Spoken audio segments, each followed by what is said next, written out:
नमस्कार बंधुरा आमी प्रियांका आमार रंधनिका चैनेले आपनादेर सबाइके स्वागत जानाई। आज निये एसेछि शीतेर सन्ध्यार खूब जनप्रिय लोभनीय भेजिटेबल चपेर रेसिपि। चलुन देखे निই आजकेर रेसिपि। प्रथमे समस्त उपकरण दिए दिएछि, सेटा आगे देखे निन, ताहले गुछिए निते सुविधा होबे। ब्यास ताहले चलुन रान्नाय चले जाई। प्रथमे ग्यासेर आंचे कड़ाई बसिए दिएछि।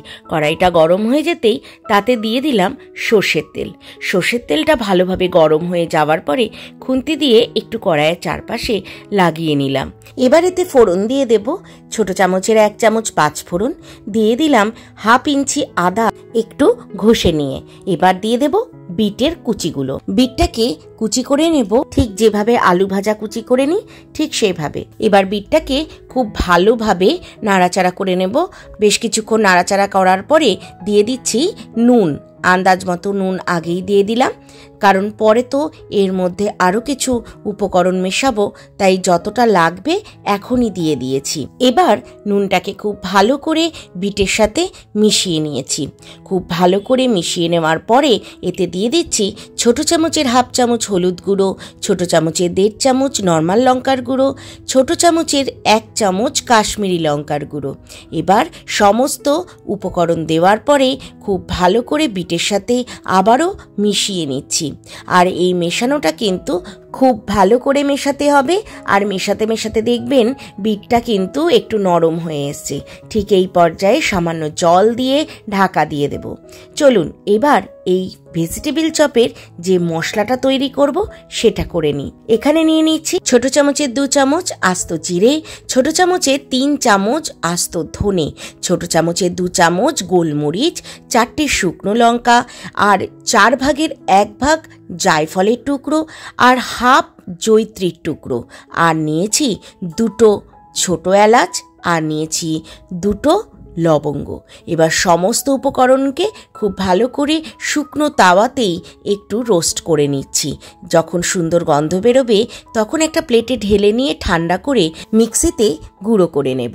চলুন এবার দেখে নিই বিটের কি অবস্থা। দেখুন বিটটাকে দেখে কিন্তু বোঝাই যাচ্ছে 90% সেদ্ধ হয়ে গেছে। এবার কিন্তু একটু এই যে জলীয় ভাবটা সেটাকে একটু টানিয়ে নিতে হবে, তার জন্য গ্যাসের আঁচটা বাড়িয়ে দিয়েছিলাম। দেখুন জল ভাবটা কিন্তু একটু টেনে এসছে। এবার নেক্সট যে উপকরণগুলো দেব সেই উপকরণগুলো চলুন দিয়ে নিই।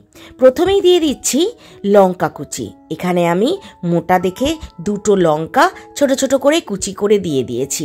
তবে হ্যাঁ, যদি কেউ মনে করেন ঝালটা বেশি খাবেন না তাহলে কিন্তু লঙ্কা কুচিটা স্কিপ করতে পারেন। লঙ্কা কুচি দেওয়ার পরে খুব ভালো করে নাড়াচাড়া করে নিয়েছি। এবার এতে দিয়ে দিচ্ছি সেদ্ধ করে মেখে নেওয়া আলু। মেখেছি বলতে আলুটাকে সেদ্ধ করার পরে একটু হাত দিয়ে একটু স্ম্যাশ করে নিয়েছি, যাতে বিটের সাথে মেশাতে খুব সুবিধে হয়। এবার এই যে খুব ভালো করে আলুটাকে বিটের সাথে মিশিয়ে নেব। তবে হ্যাঁ, এখনো কিন্তু আরো কিছু উপকরণ দেওয়া বাকি আছে। ভালো করে মিশিয়ে নিচ্ছি, কিন্তু বড্ড জ্বালাতন করছে কড়াইটা, সমানেই নড়ে চলেছে, তাই একটু সাঁড়াশি দিয়ে ধরে নিতে হচ্ছে। এবার দিয়ে দিচ্ছি ড্রাই রোস্ট করা বাদাম। এটা আমি বাড়িতেই করে নিয়েছি, আপনারাও কিন্তু বাড়িতে করে নিতে পারেন, বা বাইরের থেকে কেনা বাদামও কিন্তু দিতে পারেন। বাদামটা দেওয়ার পরে খুব ভালো করে মিশিয়ে নিয়ে এবার এতে দিয়ে দিচ্ছি চিনি। এখানে একটু চিনির পরিমাণটা বেশি দিয়েছি, কারণ ভেজিটেবল চপটা মিষ্টি মিষ্টি হলে খেতে বেশ ভালো লাগে। এবার খুব ভালো করে মিশিয়ে নিতে হবে ভেজিটেবল চপের মিশ্রণটাকে। খুব ভালো করে মেশানো হয়ে গেছে মিশ্রণটা।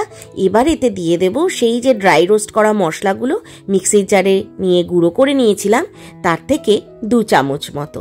তারপরে এটাকে আবারও খুব ভালো করে মিশিয়ে নেব এই মশলাটার সাথে।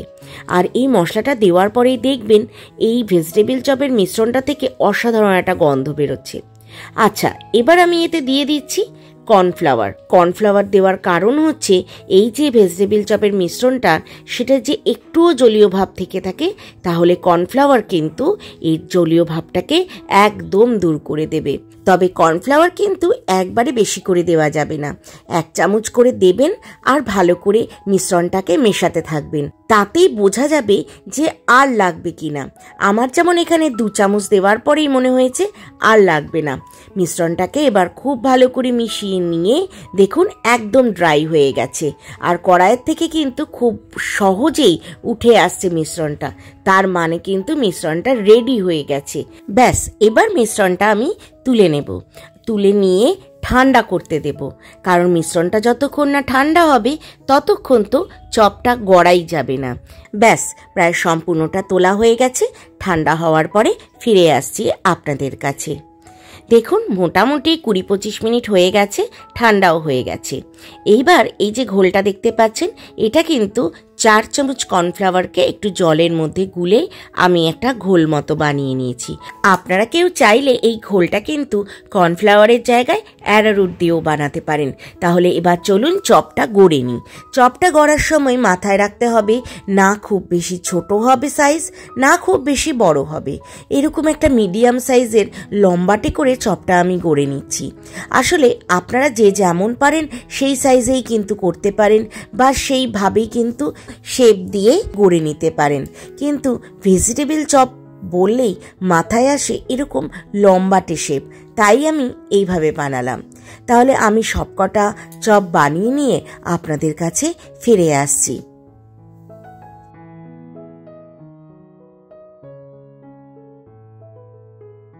এবার চপ গড়ার নেক্সট স্টেপ, সেটা হচ্ছে এই যে ঘোলটা এর মধ্যে ডিপ করব, তারপরে বিস্কুটের গুঁড়ো বা ব্রেড ক্রাম্বসের মধ্যে কোট করে নেব। আমার কাছে বিস্কুটের গুঁড়ো ছিল না, তাই আমি ডিপ করার পরে ব্রেড ক্রাম্বসে কোট করে নিয়েছি। আর কোট করা মানে কিন্তু দিয়েই সঙ্গে সঙ্গে বিস্কুটের গুঁড়োর থেকে বা ব্রেড ক্রাম্বস থেকে তুলে নেব না, কিছুক্ষণ অপেক্ষা করব, আরেকটা ডিপ করব, তারপরে আবার কোটিংয়ের জন্য দেব। এইভাবে পরপর করে নিতে হবে। আর একটা কথা বলি, এখানে আমি আপনাদেরকে 3টে দেখিয়ে দিচ্ছি আপনাদের বুঝতে সুবিধে হওয়ার জন্য। আর আপনারা এই যে কোটটা করছি, এই সিঙ্গেল কোটে ভাজলে কিন্তু হবে না, তাই জন্য দ্বিতীয়বারও কিন্তু কোট করতে হবে। তবে হ্যাঁ, প্রথমবারের কোটিংটা অবশ্যই হালকা হতে হবে। বেশি ভারী কোটিং যদি প্রথমে করে ফেলেন তাহলে কিন্তু দ্বিতীয়বারের কোটিং আর প্রথমবারের কোটিং দুটো মিলিয়ে একটু ভারী হয়ে যাবে, আর তখন কিন্তু ভাজবার সময় কোটিংটা চামড়া চামড়া মতো হয়ে যায়, মানে একটু শক্ত হয়ে যায়। সেই কারণে প্রথমের কোটিংটা কিন্তু অবশ্যই পাতলা রাখতে হবে। তাহলে আমার এখানে প্রথম 3টে কিন্তু গড়া হয়ে গেছে, এগুলোকে তুলে নিচ্ছি। ব্যাস, এবার আমি কিন্তু নেক্সট কি করব সেটা আপনাদেরকে দেখিয়ে দেব। তার আগে প্রথম কোটিং যে কটার বাকি আছে সেগুলো করে তারপরে আপনাদের কাছে আসছি। তাহলে আমার কিন্তু সবকটাই হয়ে গেছে। এইবার দ্বিতীয় কোটিং করে নিচ্ছি। তার জন্য ঘোলের মধ্যে দিলাম, তারপরে আবার ব্রেড ক্রাম্বসে দিলাম। ঠিক এইভাবে কিন্তু সবকটা আমি করে নেব। প্রথমে 4-5টা আমি এই রকমভাবে ডিপ করে নিয়ে ব্রেড ক্রাম্বসের ওপর রেখে নিচ্ছি। তারপরে ভালো করে হাত ধুয়ে এই ব্রেড ক্রাম্বসের মধ্যে কোটিংটা ভালো করে করে নেব, যাতে কোনো জায়গায় ফাঁকফোকর না থাকে। আর ফাঁকফোকর থাকলেই তো ভেতর থেকে মিশ্রণটা বেরিয়ে যাওয়ার চান্স থাকবে। তবে হ্যাঁ, যেহেতু কর্নফ্লাওয়ার দেওয়া আছে মিশ্রণের মধ্যে, তাই বেরোনোর কিন্তু কোনো রকম চান্স নেই। তবুও সাবধানতার জন্য কোটটা কিন্তু ভালো করেই করতে হবে। আচ্ছা, আরেকটা কথা বলি, এই যে সেকেন্ডবারের কোটিংটা হয়ে যাবে, তারপরে কিন্তু আপনারা এটা 3-4 দিন পর্যন্ত কিন্তু ফ্রিজে এয়ারটাইট কন্টেনারে রেখে দিলে সুন্দরভাবে থাকবে। হ্যাঁ, তবে সঙ্গে সঙ্গে ভাজার জন্য কিছুক্ষণের জন্য কিন্তু অবশ্যই ফ্রিজে রাখতে হবে, তাহলে কিন্তু ভাজার সময় ভালোভাবে ভাজা হবে আর বেশ উপরটা কিন্তু ক্রাঞ্চিও হবে। তাহলে এই কটা তো আমার হয়েই গেল, আর যে কটা বাকি আছে সে কটা করে আপনাদের কাছে ফিরে আসছি। এবার তো ভাজতে হবে, তার জন্য গ্যাসে কড়াই বসিয়ে দিয়েছি। কড়াইতে দিয়ে দিচ্ছি সাদা তেল। এখানে কিন্তু আমি 200 ml সাদা তেল ব্যবহার করেছি। তেলটা যখন হালকা গরম থাকবে তখনই গড়া চপগুলো এক এক করে দিয়ে দেব। যে কটা হয় সে কটা, আসলে কড়াইটা যতটা বড় হবে সেইভাবে আপনারা দিতে পারবেন। শুধু খেয়াল রাখতে হবে নাড়াচাড়া করার সময় যেন কোনো অসুবিধা না হয়, ব্যাস তাহলেই হবে। আসলে চপগুলোকে খুব সুন্দরভাবে উল্টে পাল্টে ভেজে নিতে হবে।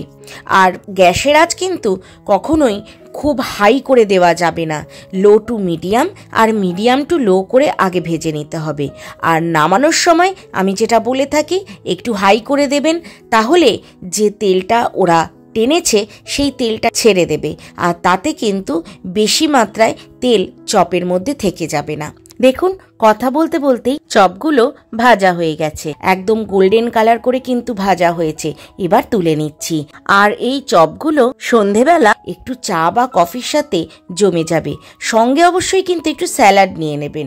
আচ্ছা, আর যে কটা চপ বাকি আছে সে কটা আমি কিন্তু ভেজে আপনাদের কাছে নিয়ে আসছি। আপনারা আওয়াজ শুনে বুঝতে পারলেন কতটা ক্রিস্পি হয়েছে। এবার চলুন একটা আপনাদেরকে ভেঙে দেখিয়ে দিই। আর এরকম খাস্তা মুচমুচে আর এতটাই সুস্বাদু চপ যদি বাড়িতে বানাতে হয় তাহলে কি করতে হবে?